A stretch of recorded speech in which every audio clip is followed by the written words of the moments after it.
Greetings from Alaska. Fred Roll, Young tribal member from Dillingham, Alaska. I had received an email earlier this morning, and it reminded me of something that I haven't touched on too much, and it's voices in the distance. Uh, as far as my interview with my cousin Nikolai Chris, we're going to do it one-on-one and redo it where he's off camera when I interview him about his Herringman experiences. So he should be discharged by Tuesday. So he's doing better. Say your prayers for Nick, please. He's still not in the best condition. He's dealing with some pneumonia and some ongoing medical issues. He's getting older. We all are, I guess. Anyway, back to the topic. Email reminded me of voices in the distance, children giggling off in the distance and whistling in the distance. Now, when we were little, we were always told you don't follow a whistle into the woods. And some of the whistling these things can do is impeccable. It's so crisp and clear. Anyway, so sorry, I was getting just lost in the memory of a certain whistle. Anyway. So I was still pretty young. It was 1984, Nushigak Bluff Fish Camp. My older sister Beverly was watching us at the time, and we decided we were going to go hike up the bluff and go check out some old structures back in there, just from the old cannery from long before we were born. So we get up in there, and as we're walking along this upper bluff, down behind the bluff, it drops off in the tree lines in a little valley in places and whatnot, right? Ecock Bluff is a little further down for anyone who knows the area. So we're walking along the bluff, and my sister's got ahead of me. She had a boyfriend at the time, and I was just a tag along, so they were trying to get ahead of me to make out, around the corner in the bushes, whatever. So I kept hearing what I thought was Yupik, like an elder speaking, but down in the trees, and it made no sense because there's no trails down there, So I caught up with my sister, and I said, "Hey, Bev, there's someone down there. It sounded like an elder talking down in the woods. Maybe we should help. They might need help." And she goes, "No, there's no trails. There's nothing down there. There's a small creek that runs and comes out, right next to the cabin we were staying in, the fish camp cabin." And I was like, "Okay. I'm just telling you what I heard," and I'm still a little kid, I'm like 6, 7 years old, something like that. So, or maybe 8 or 9, still under 10 years old. So we kept going along, and then we started coming back. And as we came back into the same area, I heard it again. This time it was louder, but it was like Yupik. And if anyone's ever heard Yupik, it's real throaty. It's very, very throaty. And so I kept hearing that, but it was different in the sense that it sounded disembodied. I didn't know what that meant at the time, but that's the closest thing I can use as a reference. It sounded like a disembodied kind of elder voice, but it wasn't Yupik. It wasn't anything I could make out, because at the time my grandma was teaching me Yupik, and I wasn't well versed, but I could follow a conversation at that time. Well, I since I didn't hold on to that. I didn't keep practicing it, but anyway, so we're going along, and the third time I heard it, it was very distinct, and it was just off in the bushes, like it was just off to our right hand side. So I immediately caught up to my sister and said, "Hey, look, there's some elders over here in the trees, and we need to help them." And she goes, "You heard them?" I said, "Yeah, they're over here speaking Yupik." And the second and third time I heard the noises, it was like a conversation between 2 or 3 different people. And it was so... When we came back over to the area, which was a little ways back from where they had walked up to, when we got back over there, it was everything. The wind was blowing, but we couldn't hear anything. It was real weird. When I was trying to tell her what I had heard, she was asking me, "Oh, well, were they talking about fishing or this, that?" And I told her, "Look, I don't know. It sounded like Yupik, but it was nothing I could make out." So we all stood there, standing, yelling into the bushes, "Chamai, Chamai, Klayana," trying to get using simple words to try to generate some kind of response, right? And so as we're kicking along, there was a porcupine that I saw waddling down into the brush, right? And so we're going along, and I was like, "Hey, let's find a club. Let's club the hell out of that porcupine. Have some porcupine stew. It's a little greasy, but pretty tasty." And so the boyfriend of my sister's, he was like, "Yeah, let's do that. I'll go find a club. You keep an eye on it, right?" They took off together, looking for a club, and I'm standing there in the brush by myself up on Nushigak bluff, staring down the backside of the bluff into the trees, trying to follow this porcupine. I wasn't going to go in those trees. Just as I'm watching this thing waddle and take off towards a little, some pine trees or whatever, because porcupine only go up pine trees. If you're chasing them, they'll scurry up a pine tree or a spruce tree.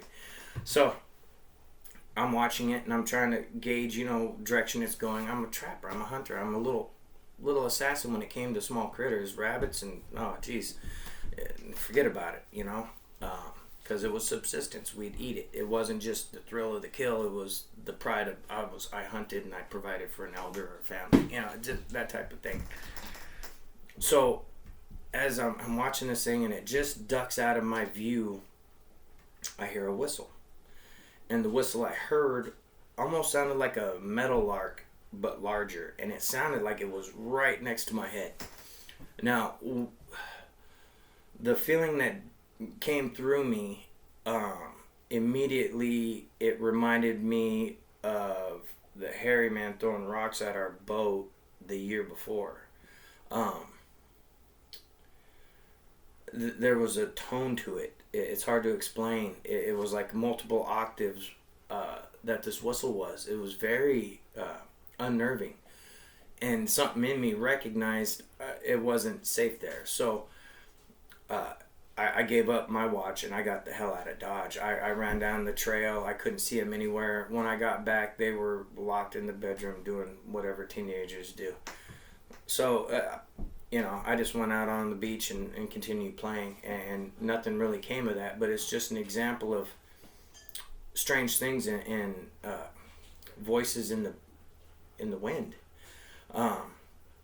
The most scary one that I've ever dealt with was in Sunshine Valley, which is at the far end of Lake Elecnagik, past Camp Polaris. Anyone who knows the area is past the Agulawak, way back into the valley. Sunshine Valley, can't miss it. It's the biggest valley back there. So we were 3 days in, and I'm not talking we're traveling hard for 3 days. No, we went to a spot that had already been previously cleared for camping and stuff, and we were there. And we had been we were about 2.5-3 miles back from Lake Elecnagik. Now, I was with 4 other people, and this was just an excursion. We're out to have fun. We were still under 20, and we were out to just have a good time in the woods without scrutiny. So I'm just being honest with you. I'm not trying to perpetuate any kind of things for kids to do bad or anything like that. It was just what we were doing in the village.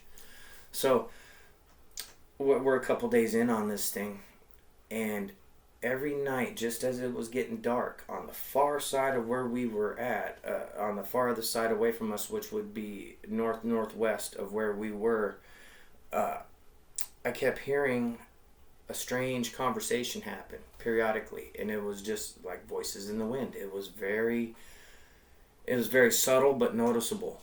You could pick up certain syllables, I guess, for lack of a better word, but the rest of it was just kind of garbled and not coherent. You couldn't make out exactly what was making that sound. So, me being young and adventurous, I got the bright idea, I'm gonna go and check that out. So, being young and dumb, grabbed the firearm, grabbed, what I felt I would need, and I was gonna go and check on these people. I for whatever reason at the time, I thought it was just people camping somewhere else that we were unaware of. Because usually you see people's skiffs pulled up onto the bank that are back in the valley, and everyone knows everyone, so you know their skip. There was none of that. So I take off, and I'm hiking alone, and it's just getting dark. But I figured whoever it is will have a campfire, and I could just come up, hey, hi, Fred roll, just down the ways here, just checking on you. I get about, I would say, a quarter mile from camp, and it dawns on me that the voices I'm hearing keep at the same distance. So they're not getting closer as I feel I'm supposed to be getting closer. They're at a distance. I'm done with this. Something hit me when I realized what was going on, and I turned around immediately and started heading back. And as soon as I turned around, I heard children laughing in the trees. Not far away. Children. It sounded like little kids giggling and playing. Again, you couldn't make out what they were saying to each other, but it was definitely children giggling and some kind of activity happening just out of sight in the tree line. Creepy. Because there's no kids there. We were kids but these were like toddler size sounding. So I knew something was very, very wrong. I immediately chambered around in the rifle, and that affected me in a weird way, because it was like I wanted to run, but I wanted to hear it. It was almost hypnotizing. It was almost melodic the way the giggling was going on. It was at a certain cadence that just caught your attention, and it would happen, kind of fade out, and then I started walking. I was like, no, I'm getting stuck. I realized I'm getting stuck on this thought. I had to break free, just start walking back to where we were hanging out. So I get back to camp, uneventful the rest of the walk, didn't hear anything else. There's a slight breeze, so anyone who's been up here knows the alders blow, and it just kind of makes a constant background noise, So when I get to camp, everything is dead calm all of a sudden. There's no wind. You can hear the fire crackling nice and loud. Everyone's having a good time, dealing with party favors. And so I sit down to enjoy something cold to drink, and behind our little half-moon shaped tent array we had laid out, it's kind of like a little shanty town basically, just a bunch of dumb kids, but we had it half-moon shaped, for our protection. So behind our tents, about 30 feet is where the alder scrub brush starts, and then it gets thicker and taller, and then it goes back into deeper woods. And as I'm sitting there, everything went quiet. The wind wasn't blowing anymore, and I heard that same giggling behind the tents. Now, the first time it happened, everyone stops and was like looking at each other like, what the hell is that? Who's got kids out here? It was our first thought. What else could it be?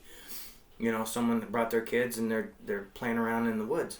So we all get concerned, and we start saying, hey, over here, kids, come over here. Come to safety. We got a fire. We'll help you find your parents. Laughing gets louder, and it sounds like we should be able to see who's making the laughter, but we can't. It's obviously coming from somewhere, just out of sight. Now, as it's rolling into getting darker, this laughing stops, and every once in a while you would hear a ha ha, and it would be at a cadence of like 3 to 4 of these ha ha, short pause, ha ha, and it was just the damnedest thing. And so we couldn't make it out, and we were trying to play tough, but we were scared shitless. We all decided, okay, it's not kids. There's no way it's kids. Let's pop some shots into the trees further back. Not in the brush in front of us, but we'll shoot for the treetops back over there. Just make some noise. If someone's playing a prank, they'll get the hint. We're armed and we're jumpy. So we popped some shots. Well, one of the guys that was with us, he wasn't too keen on that. He was still feeling like those sounded like kids, man. We shouldn't be shooting that way.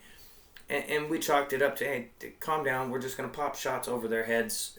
Whatever's going on, we want to flush it out. We're young and dumb. I don't condone popping shots in the direction of children. That's not what I'm saying. in context. We were trying to flush out what it was and what was going on there. So the buddy that was against us doing that, after our first little volley of shots, we heard heh heh further down the tree line, and then the giggling started again. But the giggling sound we heard was so loud, it couldn't have been from kids. Kids aren't big enough to make that. So immediately I'm thinking, this ain't right. It got the air got this weird feel to it. Now, we never ended up seeing anything on that trip. But once the giggling stopped, we could hear the wind again. It seemed like there was a pause button or something. It was real eerie. But once that giggling stopped and we could hear the wind again, we started hearing those voices. It sounded like elders speaking. It was the damnedest thing. We couldn't rationalize what was happening. It was very surreal. So we were already planning on staying up all night anyway, just because we're out there to do our thing and whoop it up, some Indians in the woods. But yeah, very eerie. And the voices, they were indistinct, but there was certain syllables that seemed like you would kind of quasi-catch a word, but it wasn't. It's the damnedest thing to explain. I'm hoping when we go film the documentary, we catch something similar on tape. That would be, just to give an example. And another example of that same thing, Sorensen scows on the Wood River, just between Nushigak and Dillingham on the Wood River. There's a huge gravel pad and some old scows that are tied up, and people tie off their fishing boats to it. It's a picnic place nowadays. Nothing much more than that really happens there that I'm aware of. So we were there, gonna munyuk and just have a good time. Very similar situation. Kept hearing like elders talking off in the distance. And on that particular trip, we had an elder with us. And so we asked, did you hear that? And they said, yeah, they're not speaking Yupik. And we're like, what is that? It sounds like it. And this elder commenced to tell us that it's a tactic of the hairy man. It's going to lure one of us into the trees and get us. And we just saw, because at that point, I ain't never been attacked by one at that point. So it was just an arbitrary, okay, whatever, yeah, hairy man's going to get us. And I brought up, the only time I ever seen the hairy man, they'll shake a tree or scream at you, but they very rarely fully show themselves, Usually you see a silhouette, and then it'll take off, and then you'll hear other movement and stuff like that. So I brought that up to the elder. I was like, well, why are they going to lure us out for? If there's so many examples I could give where they could have had us if they were really out to eat us. And that's another thing that boggles me. Anyway, I digress. So the elder commences to telling me, hey, look, you don't have to believe me, but if you follow those voices into the trees, no one will ever see you again. If you hear whistling, no one will ever see you again if you follow that whistling into the woods. And it wasn't what they said, it was a look in the face and how they said it. And so that brought a bit more focus to it. But there's these things that happen, and you can't just dismiss it one way or another. Some of the things kind of make me nervous when I think about it. I get a little uneasy at the thought of filming this documentary just because of the places we're going. One particular place, these people had a goat at one point, and one of these things ripped it in half and threw it at their cabin. That's one of the first places I'm going to film. They didn't want to film on their property, but it's state land next to them, so that's where we're going to do the first part of the documentary. They told me when I was speaking to them of similar things, voices in the wind. Just be careful of those voices in the wind. You may not come back from it. You just may not. Alaska's a different place. There's so much mythology that is just overlooked as folklore. Drunk native was just talking trash, and I get it, there's some of us that don't give the best, outward projection of what our culture is really about. Alcohol is a motherfucker in the village.